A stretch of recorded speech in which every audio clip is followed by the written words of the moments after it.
we have the privilege of having a conversation with a gentleman who hails from Mesa, Arizona, and is hilarious. He is a working comedian. I saw some of his comedy on YouTube, and I made a point of reaching out because this guy, his voice needs to be heard. With that, the comedian, Shapel Lacy. Welcome, Shapel. Thank you. Thank you for having me. I'm excited to be here. I'm excited to speak and just share stories and have dialogue. I feel like for me personally, this is where I do my best, is speaking and sharing my own personal life. So I'm excited to really be here, especially with all that's, going on in our country right now. I think it's very important to have as much dialogue as we can. I love that you point to that we all have a unique way to contribute to this movement.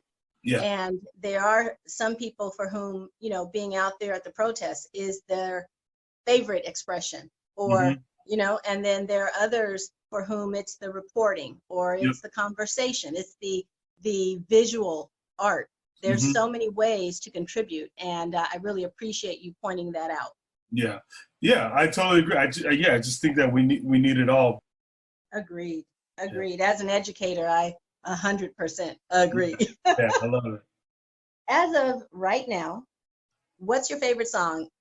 My favorite song is probably this Oasis song called Roll With It. And just in the title itself, it pretty much explains a lot of that. But I think there's more to like rolling with it.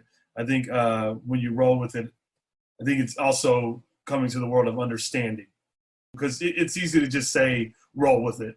You know what I mean? Like, it's easy to just let it roll. But like, I think through time, we've never given that term roll with it the exposure that it actually needs, or like the true meaning. There's so much to that word. A lot of rolling with it is also learning and understanding. Yeah, I get that. So in other words, it's not just roll with it as in roll over, but roll with it as in be with what's happening right now and looking at. Yep, that's how I feel. Yeah, because you hear that term a lot. You hear, oh yeah, just roll with it. But like no one's ever, it's like when someone says relax. There's so many ways to relax. Like when I think relax, I'm like, well, that doesn't give me much. But like I say things like release the tension. And that's a thing that like helps me whenever I'm, trying to relax. And that's what I tell my girlfriend, because I don't want to tell her relax. Yeah, you're good. Yeah, you're good. You know what you're doing. Because if I say that, then it's like, oh, okay, I didn't mean that. I think there's certain words you could say, we got to give meaning to these words when we really say it, instead of just making it a generic statement. I love words. And actually what I just discovered for myself right now is how that is the work of comedians. Sting has a song about, poets, priests, and politicians. That's a line in there. And, I just got that, we could add comedians. I'm just getting present myself to how much your work is really getting into the words and stringing them the way that gets the reaction you want. Yeah. Well, the thing about comedy, it's all like a different perspective. And it's easy to say what everyone is thinking, but when you give a unique perspective to it, that's what makes people go, and like burst out in laughter, because they're just like, damn, I never thought of it like that. So that's like what's cool about comedy, and why I enjoy it so much, because I think I've always wanted to, I've always looked at things in a different perspective. Like if everyone's over here, I always try to step outside the box and understand it for myself individually, instead of just in a group, format, if you will. Yeah. So the constant observer. Yeah, constant. Yes, constant. I am a very constant observer. I just, from the time I can remember, I've just always, that's just been my world, observing. you know, especially with the environment that I grew up in. You know, I grew up with my biological mom and, you know, my brothers and sister, and then, you know, a stepfather. It was such a chaotic world. It was an abusive home on my stepfather's part. You know, I was just always in constant search of like, is this correct? Is this how it's supposed to be? And, you know, it's taken me years to even understand that answer, you know, because when you're in it, you don't really know, and you're trying to find it, and, you know, or some people just sit in it. And I think I've always been the person, you know, to just like, something just seems off, you know, something doesn't seem right. But, you know, for the longest time, I wasn't getting those answers, because I was just like, okay, maybe this is just what everybody gets, maybe this is what everybody's family deals with. And I think that moment of time has made me this constant observer. Yeah. Yeah. When did you realize that the expression of what you discover by being a constant observer is comedy? I got dared to do comedy. That's how I got into it. And when I lived in Kentucky, I had these two buddies that would play acoustic nights at a bar. You know, we used to go there whenever they would play, you know, and one night they had called me up on stage, and I just started talking, and I just told a story of how I wrote a love album for a girl, you know, and she rejected it or whatever. So I just told that story, and you know, people were laughing, but I didn't understand what that was at the moment. I was just telling, you know, I just thought, because it's like, okay, they're playing guitars, I play guitar, why don't I just tell this story? So it just seemed relevant to me, and it wasn't like I was, you know, I need to go out and make these people laugh. And then, you know, this is before I quit drinking. You know, I was like, say I won't, and they were like, you won't. And then, sure enough, you know, I found myself jumping into the world of comedy, and now I'm here. That's great. Well, you made a smart choice based on what I hear. Yeah. Oh, thank you. What is a favorite childhood memory? I'd say when I discovered punk rock at the age of 13 or 14 years old, you know, it was just saying things in the music of just like, stand up, like you know what's right, know what's wrong, and, you know, be able to think for yourself. It helped me outsmart my stepfather, outsmart him in this abusive relationship, because he was the kind of person around our home where he was the most vocal. Everything he said was like, that's it, that's the answer, that's what it is. It was more of a manipulation than anything to get us to believe like, oh, this is the person we have to listen to. And the day I stood up to him was probably a very powerful moment in my life, and punk rock is like a big reason for that. Can you tell me a little bit more about when you discovered it, or how you discovered it, how you got to it? I was just into music in general. I remember when I was younger, I loved all the R&B stuff, because that's what my mom would play around the house: the Tevin Campbell, the Boyz II Men, the Bobby Brown, the Audition, you know, John Gill stuff. Then also she loved Zapp and Rogers. She loved Earth, Wind and Fire, just Brian McKnight. Like the list goes on. You know, Jodeci, H-Town. Like, and I think I enjoyed it because it was something that made her happy. It was like when I saw her at her happiest, you know. And it's so funny that I'm saying this, because I just realized it as we're having this conversation. This is why I love the world of dialogue, because you discover things that you didn't really realize were existent in your life. And so whenever I would see, you know, she'd be playing and stuff as she's cleaning up the house, and that was like one of the more happier moments in the home of chaos. And then of course, like Snoop Dogg and, you know, Dr. Dre, the West Coast hip hop. I started listening to rock and roll as well, and it was just. And when I was in junior high, my junior high offered guitar classes, you know, and I caught on to the guitar pretty quick. A friend of mine in there, and he asked if I wanted to be in a band with him, and I was just like, yeah, you know, like it was, you know, punk rock. And so once I discovered that, and like the message it was speaking, I was like, whoa, this is a new world. It's different. There's something magical here, and I just connected with it and locked in with it, and, you know, I've been holding on to it since 13 years old. Yeah. I now ask about accomplishments, and I ask it in two parts. The first part, of course, is an accomplishment that means a lot to you personally. Yeah. And then the second part is one that is the thing that the world goes, whoa, or wow. For some people, they're one and the same. But for a lot of people, they're different. The one that makes me most proud is probably having my first girlfriend ever. We've been together I'm 33. We've been together for 2 years. You know, we have such a lovely relationship, and the thing about it is we both come from, you know, chaotic worlds. Like, the relationship I knew the most was my mom and my stepfathers, and how, you know, crazy that was. You know, even I was eventually adopted into a white family when I was in my teens, and you know, their relationship was good, but the one that held on me to the most was the original place of where I come from. I feel like it's such a great accomplishment because I didn't think that I could love someone like that. I didn't think I could possess that. And, you know, even when she says, like, she just trusts me, especially being in the world of comedy, and I'm touring around, and, you know, her saying that, like, makes me feel so good inside. To hear someone say they trust you, Yeah. you know, and the fact that she was able to deliver that out, I want to do nothing more than to continue to be that trust, you know, because not only does it make her feel good, but it also makes me feel good.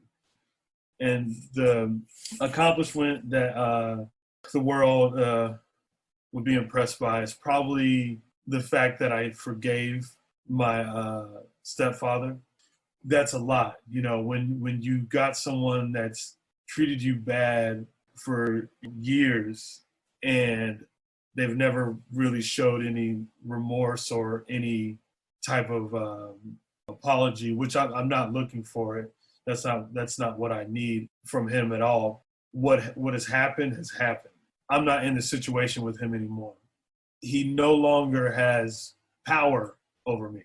For years, I held on to this anger about him, this like despise, this, you know, malice that was just so heavy, even though I was like trying to move forward in life. And there was something in me that just said, just forgive him, you know. That's more powerful for me, because now with that forgiveness and understanding why I should forgive him, all of a sudden I started to feel this weight off. I started to feel this shift in my life. I was able to I've been able to walk through life a lot smoother because of it. And I really don't feel it. I don't feel any anger or hate towards him. It's one of those things. It is what it is. My mom's no longer with him, you know, but they still have to see each other from time to time, because I have a brother with special needs, and when they take him, you know, doctor's appointments and all that stuff. So he's still existent. And but you know, if I see him, it's a shake of the hand, and you know, that's pretty much it. We don't have much to talk about. Like I said, it's one of the most powerful things I've been able to do. You know, I didn't really discover that until I moved to Los Angeles at 31 years old. So for years, I've held on to it. Years, you know, and you know, to see the result of what that did with letting that go and having that forgiveness, the result has been amazing. So that's Well, go ahead. One of the things that I hear is because you already mentioned you're 33 now. Mm-hmm. You've been in a relationship with your girlfriend for a couple of years. Yeah. And it seems to coincide, you know, if you forgave your dad at 31, those accomplishments seem related. Am I? Yeah. Oh, yeah. Yeah. That's what an awesome find. Yeah. I would completely agree. What is a favorite quote, saying, metaphor, or your favorite book? Favorite book right now is one I'm currently reading called The Power of Now. And it's, it's by Eckhart Tolle. And it's basically being in the moment, being and understanding what you have right in front of you. A lot of times we think so far ahead of something that doesn't even exist yet. It's something that we don't even necessarily know is going to happen. In the world of uncertainty, frightens a lot of people, but they forget about what's currently in the moment. Be here now, the rest will fall into place. So that's the book, one of my favorite books that I'm reading right now. What's a person, moment, or conversation that stands out as either changing the trajectory of your life, or it just stands out as a significant, it plays a significant role in your life? I would say the first conversation I had with my second anger management teacher, I've had 3. Hey, the third one's a charm. yeah, I've had 3. So, but I had one-on-one. I can only do the one-on-one sessions. They didn't put me in a group, obvious reasons. But I remember sitting down in her office. Her name's Miss Berry, and I remember going in there. I had the exterior, toughness, which in all reality, she was well prepared for, obviously. It's her job. Yeah, you might not have been the first one. Yeah, I was like, she ain't gonna get me, And, we sat down and she goes, tell me a little bit about yourself. What are some things you like? And I'd never been asked that question. Like, no one's ever really asked me, like, oh, what are your interests? What do you like? And I was like, oh, okay. I was like, well, I like this. I'm a cheerleader on campus here. I love punk rock music. I love this. I'm skateboarding. All this stuff. She's like, wow. You love all this stuff. You play any instruments? And I was like, yeah, I play guitar. Blah blah. And then she was like, oh, so is this thing like from an early age, like did your family, did they play instruments? And I was like, no, I'm the only one in my family. And she goes, oh, so just curious of like how you discovered the musical background, and then ask me these questions, and then she was like, oh, so what was your childhood like? And it just hit like, and I didn't expect that question. It seemed like she asked it in a way that was just like, I'm gonna slide this in here. Yeah. You know what I mean? Like just kind of like a jab, like if you're boxing, like just through a jab just to test it. And that's when I released so much, based off of that question. And I just told her, I was like, it was really bad. She was like, really bad. Like, tell me about it. The way she made me feel comfortable to express this stuff, because she actually took the time to listen to me. And I don't think anyone had ever really has ever done that before, and just listen. She got me to understand what I went through. She was like, do you realize you were abused? And I think that was something that I was fighting for a really long time. I didn't want to believe that I was an abused child. I didn't want to think like that I was in this category or whatever, but she helped me understand what it was and the power I have right now. And I was just like, whoa, it just I was just bawling, like, because it was the most, that was like probably the biggest release that I had. And it opened a door. It opened a big door, of discoveries. When she just laid out everything that happened to me, and she got me to understand that and accept that, she's like, you can say that word. You can say that you were abused. It's fine. It's not going to take anything away from you. It was something that happened in your life. It was a thing that really happened. It's real. It's as real as it gets. I'd say that was a conversation that really changed my life. Wow. Or just like, yeah, kind of like just, wow. So she knew what she was doing. I mean, honestly, she knew what she was doing. It sounds like she was like a surgeon. She was like, okay, I'm going to rub this spot right here. I'm going to make a little incision right here. Yeah, that's literally what she did. That's literally what she did. It was so wild to sit there, and the way she just made it so organic. So what's a moment in your life that highlights or signifies the experience for you of being a Black man in America? Yes. So to start off with, I dealt with years of struggling with identity issues racially. from the time I can remember, ever since I started getting into the rock music, skateboarding, and the guitars, I was always made fun of for it. I was always told that I wasn't black. I was told this, not only was I hearing this at school, but I would also hear it at home. A lot of it, from my stepfather. I just constantly heard that on a regular basis. And I started to believe it, especially when you're hearing it from everywhere you go. When I'm at school, if I'm just with like friends, if I'm at home, you're constantly being told that you're not black, you're not black, you're not black. I remember there'd be times I would look in the mirror and I would just stare, and what I saw was this. What I saw was this, and it was just a tough thing for me to believe, because that type of verbal abuse, if you will, just never stopped. It was like, in a sense, it was ripped away from me to be black and just be who I was. So like, I didn't believe it, and I just walked through life letting everyone say that.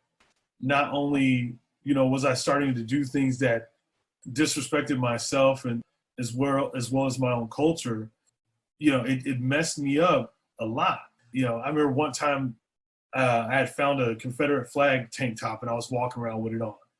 And I didn't care, because I was like, oh, I'm not black. What does this mean? I remember one time I made one of my friends be my twin for Halloween. He's white, so I painted him, and whenever I heard things of Black history, I didn't feel like I was allowed to have a connection to it because of what I was being told.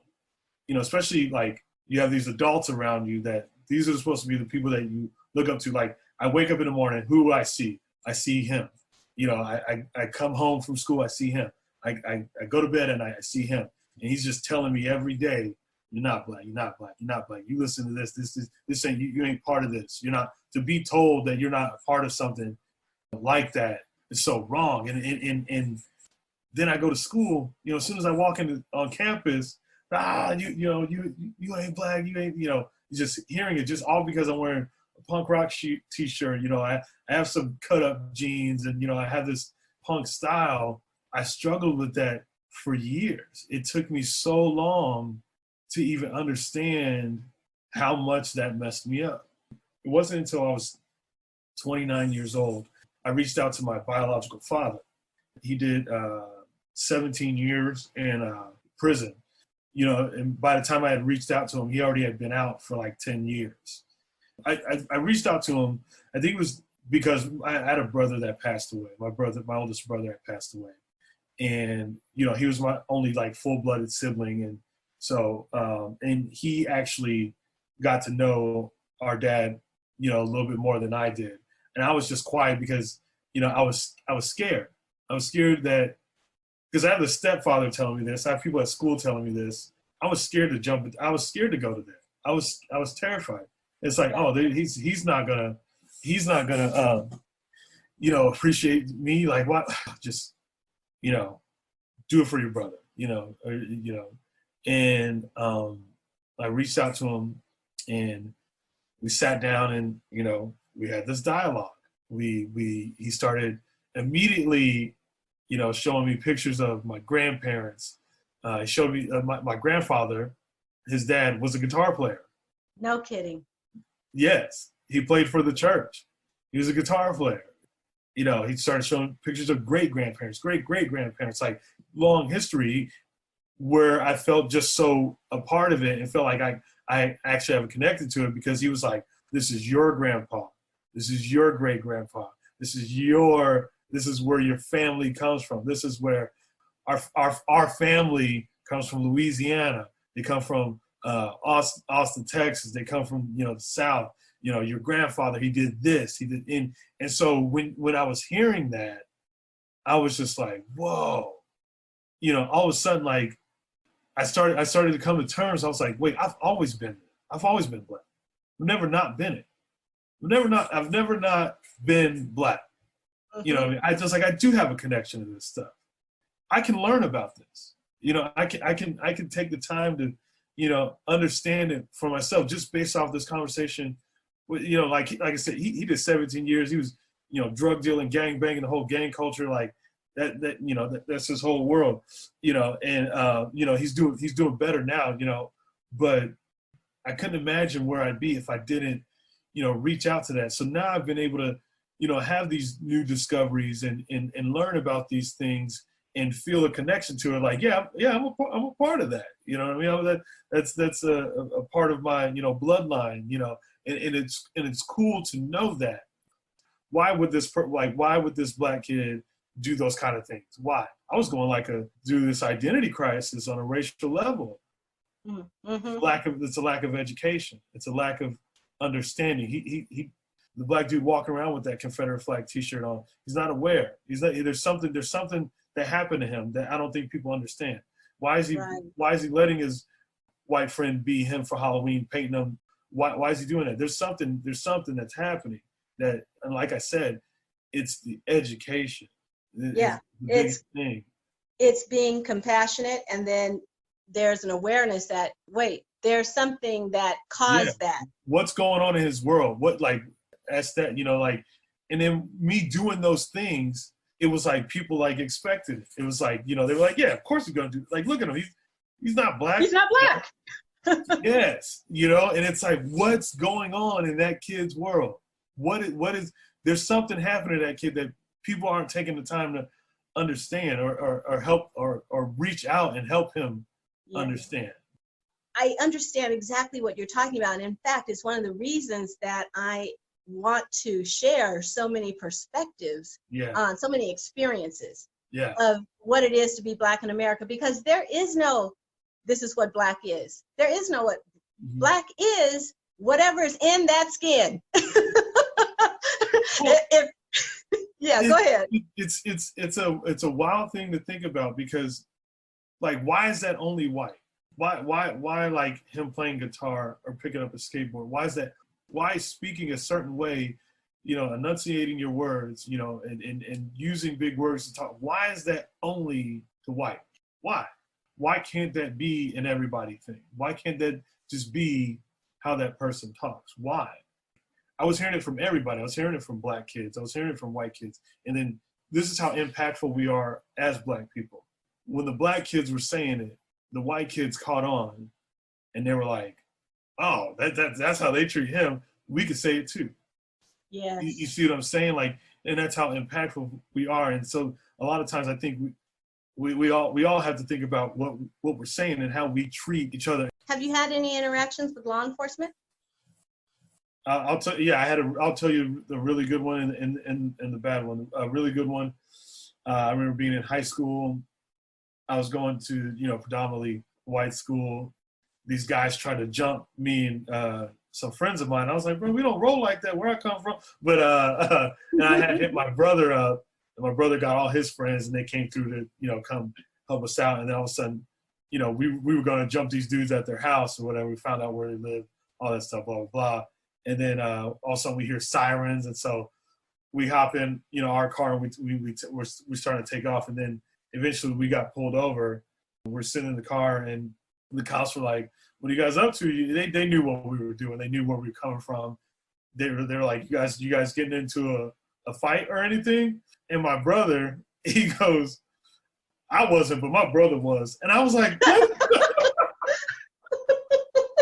Man, he was like, man, he called me up. He said, yeah, I was just coming, you know, I was coming to get him, you know. And I'm like, what's the?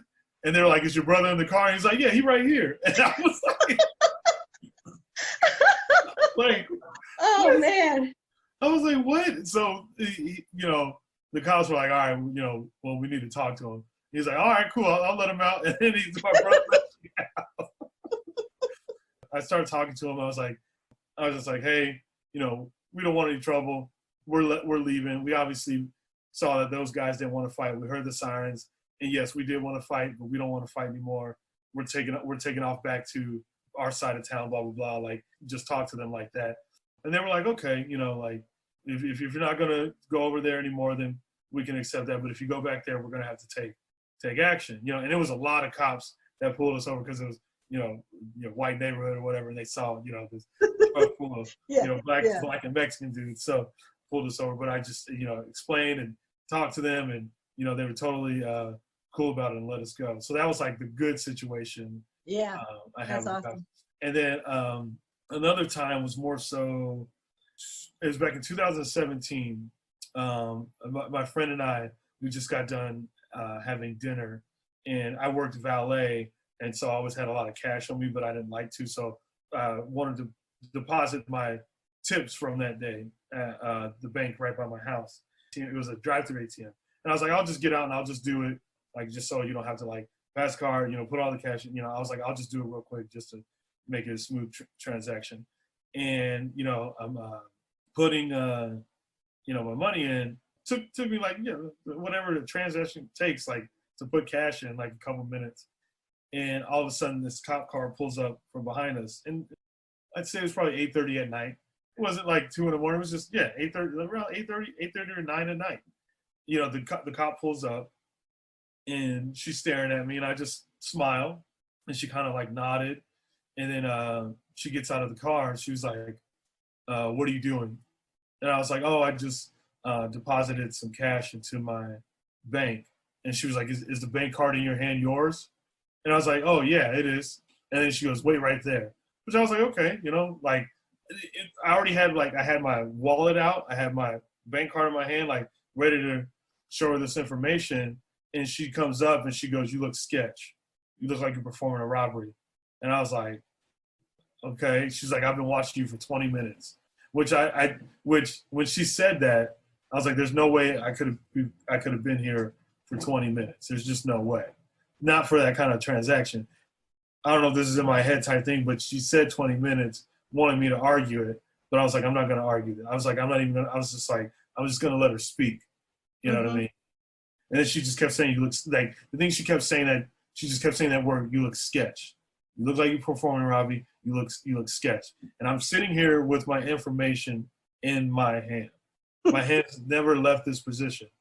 And she just and for our listeners, your hands are outstretched. Yeah, my hands are outstretched. My hands are outstretched. Wallet in this hand, ID, like, just ready.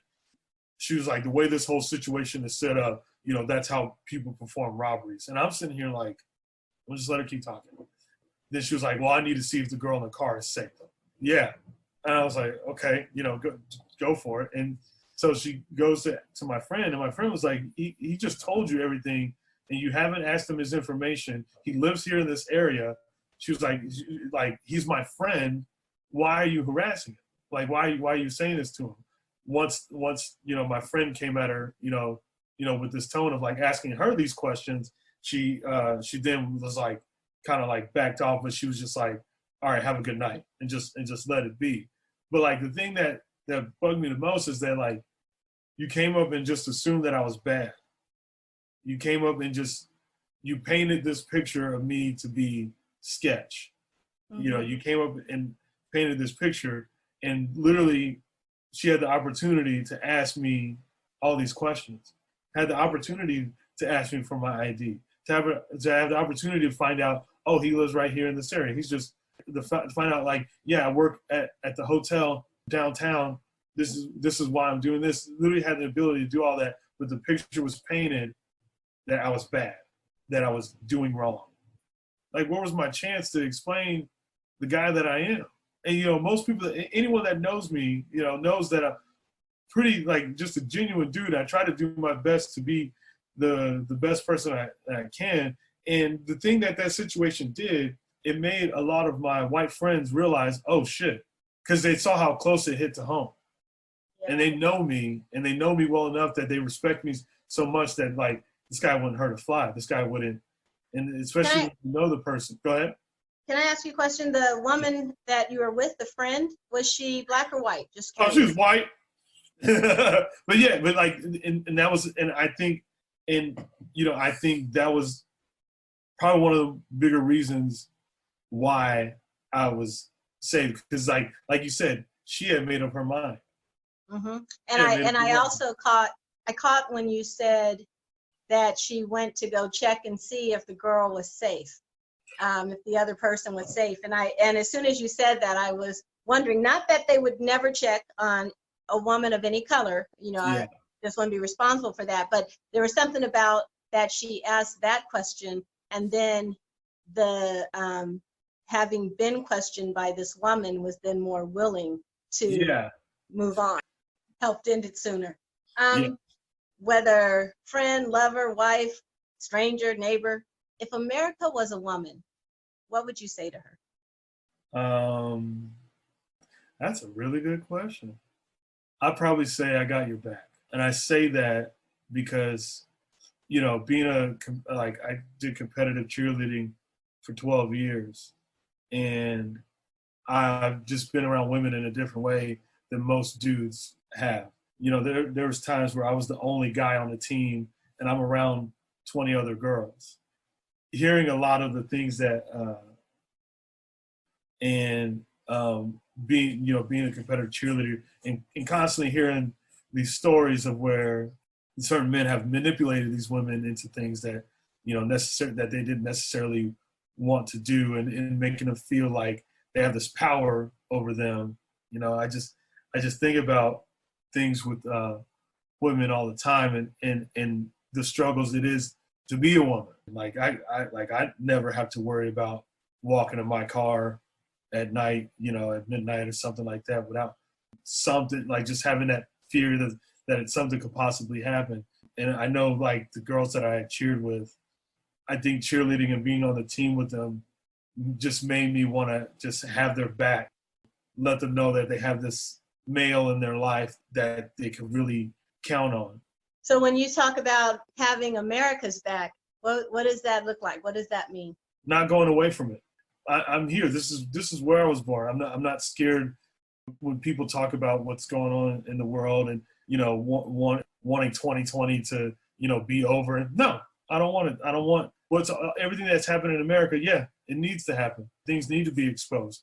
We need to be here for it. We need to take it head on. We need to having the back of America it's like taking these things head on and having these uncomfortable conversations and not sweeping it under the rug. There's things that need to be said. I don't care that there's the protest is loud and right down my street. Yeah, things need to be said. Things need to be talked about. And that's the thing that people just wanted to stop. They just wanted to be. But what happens is when things stop, then things go back to this crazy thing that we've been living in for decades, for years upon years. So, and I hear having her back and being a stand for her to be strong. Yeah, that's all. Like it's for the strength. It's for the strength. Yes, that's how I feel. What is love to you? Love to me is when you're able to understand yourself and go above and beyond for that next person. Like I take my relationship, for example, and I know I have this beautiful person in my life, and I know that I want to do everything I can to go above and beyond to be great. So that comes with being great to myself, because when I'm great to myself, I'm great to her, and not even just her, like, my nieces and nephews, my mom, my siblings, my adopted folks. Like, there's these people that look up to me in a way that my biggest thing that I could give back to them is my love. And what does that take? That takes me going out and doing right by myself, doing right of who I am. There's more of that. There's things that you do that you don't even realize that make people feel the love from you. I have this conversation with one of my best friends all the time. It's more his conversation that I am learning and continually discovering. Yeah. But it's that who we naturally are when we're fully ourselves is why people want to be with us. It's what has them love us. Yeah. It's, you know? Yeah. Yeah. Yeah. I totally know, because like there's times where you have those, like, you'll hear people say in certain relationships where people like, man, I can't give you love because I'm this way, I'm this way, I'm this way. A lot of times you don't even realize that person loves this specific area about you. And once you realize that, all of a sudden you're attacking these other areas, and the love, that's the growth. Love grows. Love grows. It doesn't just have to be like, that's love and that's it. And it's this stagnant thing. It's not a stagnant thing. Love is a thing that grows. That's why you see people that have been friends for years. Why? Because the love's continuing to grow. That's what it is. It's not like it has to be this right now type thing, like, oh, I can't do this right now type thing. A lot of times it isn't that. It's not that. It's something that grows. It doesn't just have to be, we have to have it all right now. That's crazy. What are you going to learn if you expect to have it all right now? What are you going to learn? You're not going to learn much. So you have to realize that love is a growing thing. Love is not just this thing that, like, you know, you may not have this area worked out, but sometimes that person accepts that. I know with my best friend and I, my anger was the thing for him that, like, he just knew, but he knew I was, you know, loving in this other area. Like, there's this other thing that he loved about me that helped him realize that, oh, it's going to grow. You know, for me, it was his drinking. You know, I mean, we had these things, but all of a sudden, I've got my anger control. He's no longer an alcoholic, and like now there's this growth. Now we're discovering these new areas of ourselves that, you know, we have this great friendship. You know, and we've been friends for almost 20 years now, and that happens because the love grows. It grows. That's right. Yeah. Is there something that we haven't covered that challenges the stereotype of being a Black man? Before I started the recording, we were talking a little bit about your getting into competitive cheerleading. You know, how you are able to do these amazing flips, twists, and all that. And it's not common. Like, you tell me, you were competitive. How many other Black men were doing that?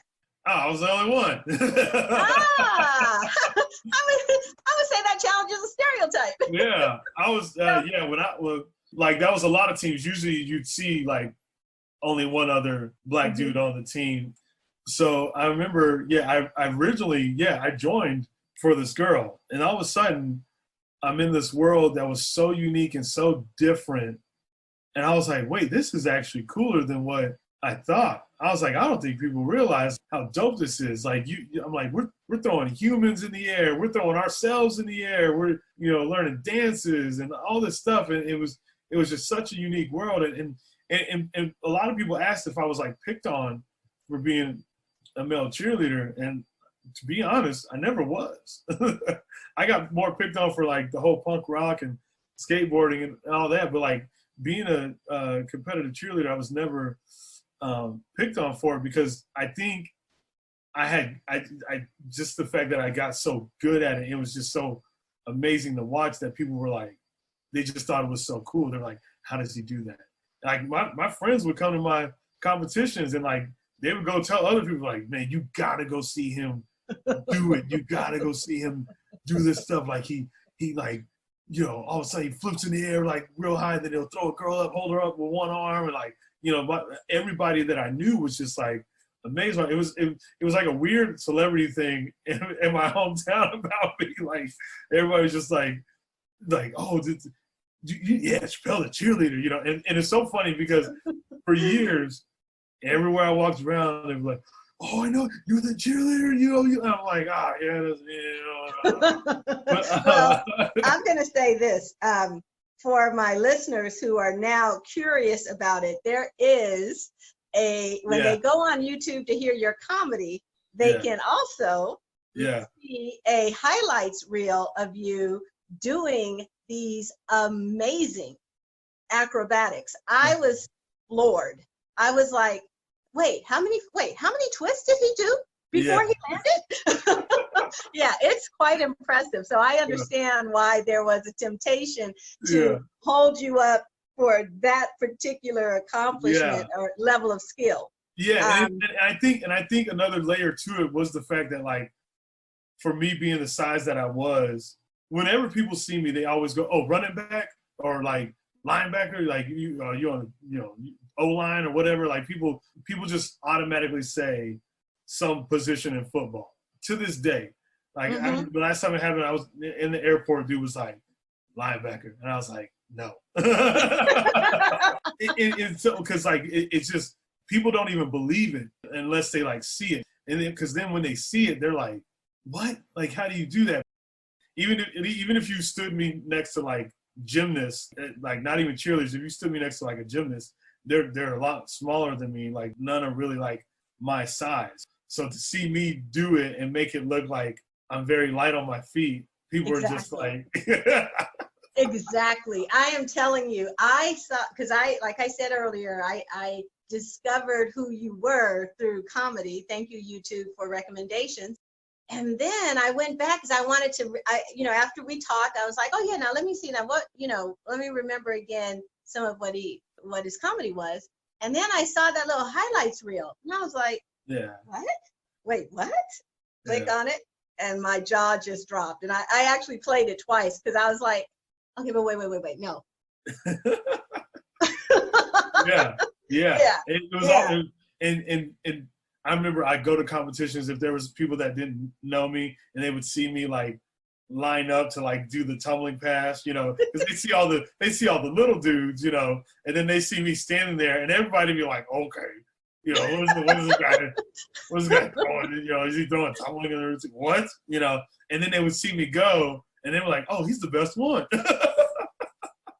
Absolutely. So it was always like, it always caught people off guard. Like even when I'd be at a competition, they just be like, yeah, see, that not only busts stereotypes about being a Black man, it busts stereotypes about being a built man, yeah. not small, just so many things. Yeah, so many. So now that we've had this conversation, what did you discover out of having this conversation?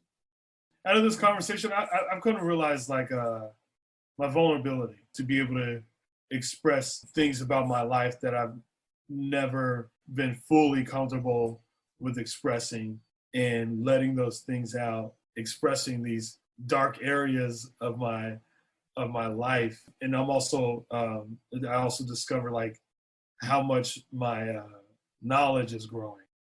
This whole conversation is a pure result of that. Hopefully people understand. My journal sees it all. But like being able to speak it here, with another person is an exciting thing.